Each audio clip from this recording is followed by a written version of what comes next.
மறந்தும் கூட வருகின்ற ஜனவரி 18ஆம் தேதியை தவற விட்டு விடாதீர்கள். அன்று தேய்பிறை அமாவாசை வருகிறது. இந்த நாளில் நீங்கள் தெரியாமல் செய்யும் ஒரு சிறிய தவறு கூட உங்களது முன்னோர்கள் உங்களுக்கு வழங்கும் ஆசியையும் பாதுகாப்பையும் தடுக்கக்கூடும்.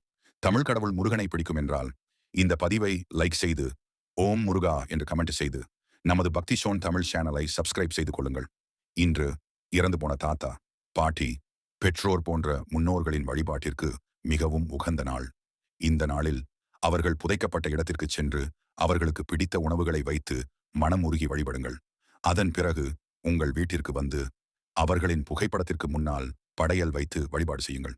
அவ்வாறு வழிபடும் போது எண்ணெயில் ஒரு தீபம் ஏற்றி ஒரு வெண்கல சோம்பு நிறைய தண்ணீர் ஊற்றி அருகில் வைத்து வணங்குங்கள்.